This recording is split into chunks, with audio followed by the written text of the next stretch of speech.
and I'm going to show you what I like about the Grate method versus the traditional type of kennel training. As you can see, the traditional type of kennel training, the kennel is much smaller and it does not have a grate in the bottom of it. So the puppy's forced to lay in its waste if it does have to go. So that means you do have to get up in the middle of the night. That does mean that you do have to rush home from work to let your puppy out until it's housebroken.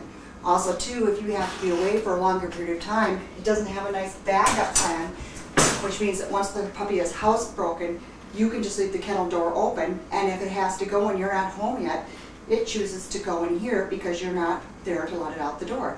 It's a really great, fantastic method. And what I also like about it is that your puppy isn't getting wet if it spills over the water dish. So a couple of things that you want to be able to do is you can have the food in there, and you can also have a water dish in there. Now you can use 2 ceramic dishes, you can use 2 stainless steel dishes. I don't like to use plastic because they harbor bacteria.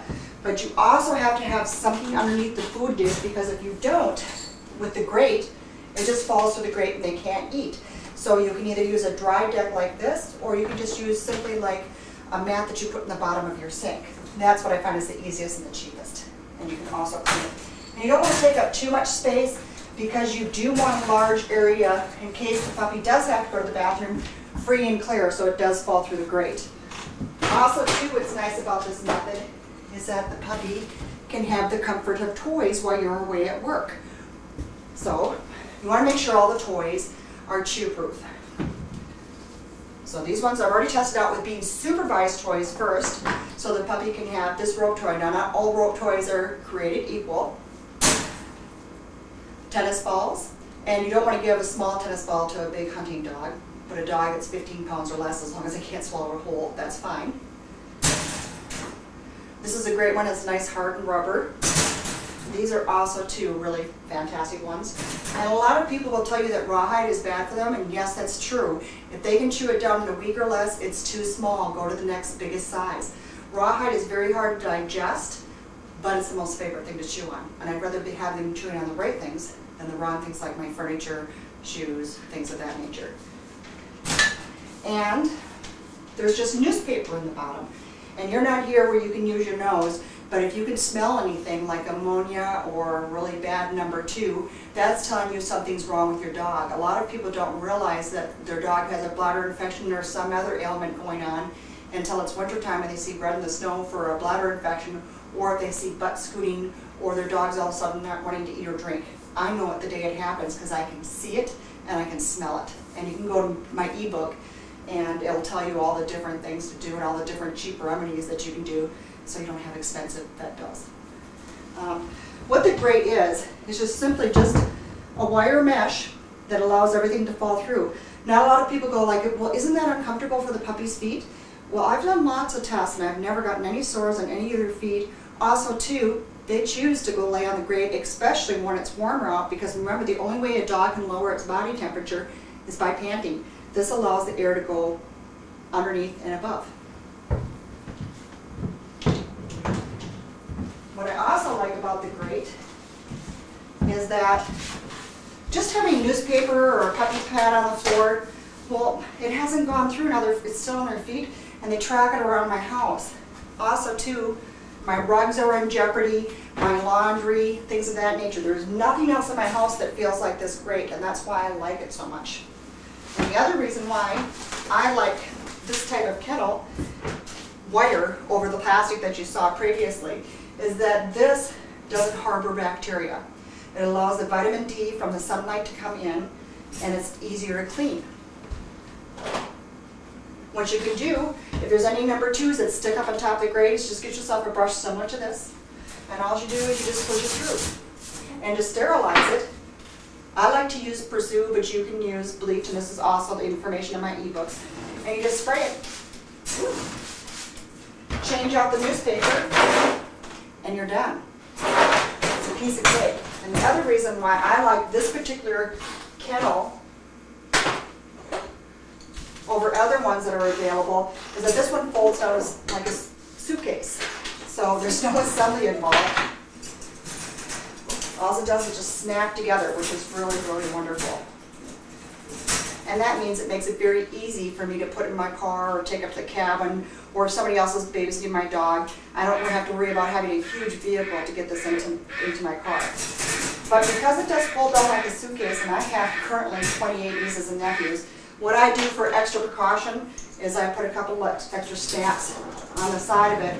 So if any of my nieces do put any weight on top of the kennel, it cannot collapse in on the puppy, and I can get them off easy to fold down like a suitcase if I want to.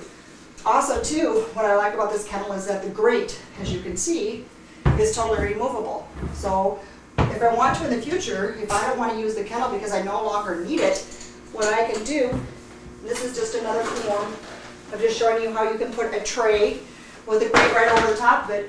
So I can, you know, bring this over when I'm visiting or whatever, instead of bringing the whole kennel with me, set it down, and if I miss their signal while I'm at Thanksgiving dinner or something of that nature, they would have gone and used this instead of going on my mom and dad's carpet. And they appreciate that a lot. And the other thing, as you notice, I've been able to wheel this kennel around very easy, and that's because I've attached wheels. Now there's wheels that you can purchase from me, or there's wheels that you can purchase from Menards, but two of them need to be a locking wheel, otherwise when they're running in and out of this, it uses as a backup plan to the bathroom. It's a skateboard.